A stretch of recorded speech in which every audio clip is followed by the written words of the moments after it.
முதல்ல கேள்விக்கு வரும்போது ஆம் இல்லை பரிசீலிக்கப்படும், பின்னர் பரிசீலிக்கப்படும், நிதி நிலைமைக்கு ஏற்ப பரிசீலிக்கப்படும், இப்படிதான் முதல்ல பதில் சொல்லணும்.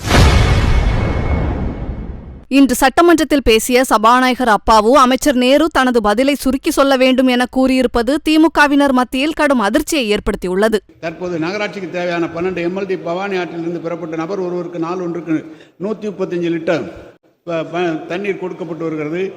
பொள்ளாச்சி, வால்பாறை பேரூராட்சிகள் அனைத்துக்குமே முழுமையாக அதிகாரிகளை சென்று பார்த்து எனக்கு விவரம் சொல்ல வேண்டும் என்று எனக்கு விவரம் கொடுத்தார். இன்னும் 2 பக்கம் படிக்க வேண்டி இருக்கிறது. பொள்ளாச்சியும் சொல்லட்டுமா? இல்ல போதும், பொள்ளாச்சியும்.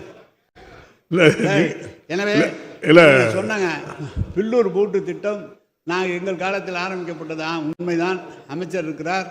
பில்லூர் 3வது திட்டம் உங்கள் காலத்தில் தான் ஆரம்பிக்கப்பட்டது. சோர்ஸ் மட்டும்தான் நீங்கள் உண்டாக்கியது. மேற்கொண்டு அங்கே இருக்கிற பைப்லைன் போடுகிற போது நீதிமன்றம் சென்று தடையாணை பெற்று கிட்டத்தட்ட 2 ஆண்டு காலம் அது நிறுத்தி வைக்கப்பட்டிருந்தது. அவர்களோடு பேசி அந்த தண்ணீரை கொண்டு வந்தது நாங்கள் தான். நீங்கள் ஆரம்பித்தீர்கள், நாங்கள் அதை முடித்து வைத்தோம். இப்போது 345 MLD கோவைக்கு குடிநீர் வந்து கொண்டு இருக்கிறது. அதிலே யாருக்கும் எந்த இதுவும் இல்லை. எந்த பகுதியிலே கோவையில் 100 வார்டுகளுக்கும் சீரான விநியோகம் செய்ய வேண்டும் என்று சொல்லப்பட்டு அதிகாரிகளுக்கு அறிவுறுத்தப்பட்டு இருக்கிறது. 60 வார்டு சுயஸ் படி கூட 85% முடிந்து விட்டது. மீதம் இருக்கிற 40 வார்டுகளிலும் சீராக குடிநீர் விநியோகத்துக்கு அனைத்து பணிகள் நடைபெற்று வருகிறது என்பதை தெரிவித்துக் கொள்கிறேன். மாண்புமிகு அமைச்சர்கள் அவ்வளவு பேருடைய கவனத்துக்கும் பல முறை நம்ம சொன்ன விஷயத்தை தான் திரும்பவும் பதிவு பண்ணுதேன். முதல்ல கேள்விக்கு வரும்போது ஆம் இல்லை பரிசீலிக்கப்படும், பின்னர் பரிசீலிக்கப்படும், நிதி நிலைமைக்கு ஏற்ப பரிசீலிக்கப்படும், இப்படி தான் முதல்ல பதில் சொல்லணும்.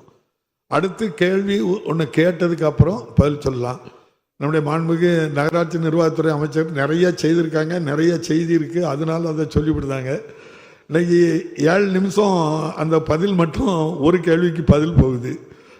இன்னைக்கு 2 முக்கியமான துறை 9 பேர் இன்னைக்கு பேசணும் அப்படின்னு இருக்காங்க. நான் தவறுதலாட்டி சொல்லலை யாரையும். அவருடைய கேள்வி என்ன கேள்வின்னா, சிங்காநல்லூரில் சோபா நகர், முருகன் வீதி, இந்த வீதியில் மேலிலே நீர்த்தேக்க தொட்டி கட்டப்படுமான்னு தான் கேட்டிருக்காங்க. மாண்புமிகு பேரவைத் தலைவர் அவர்களே, மாண்புமிகு அமைச்சர், இன்றைக்கு கேட்கப்பட்ட கேள்விக்கு மட்டுமான பதில் அல்ல. 4 நாட்களாக கோவில் இருக்கிற அனைத்து சட்டமன்ற உறுப்பினர்களும் நன்றி. நேற்று பார்த்தா அர்ஜுனன் பேசிருக்காரு, இவரு பேசினாரு, கவுண்டம்பாளையத்தை பத்தி அவர் பேசினாரு. முழு இல்ல, இது பிரயோஜனமானது, மக்களுக்கு பயன்படக்கூடியது, நம்ம அரசு செய்திருக்க சாதனை. எங்களுக்கு சௌரியம். நான் தவறுதலா சொல்லல, நேரம் இல்லைனாலும் அதுக்காக தவறுதலாட்டு நான் சொல்லல. செய்திகளை உள்ளது உள்ளபடி தெரிந்து கொள்ள ரெஃப்ளெக்ட் நியூஸை சப்ஸ்கிரைப் பண்ணுங்க.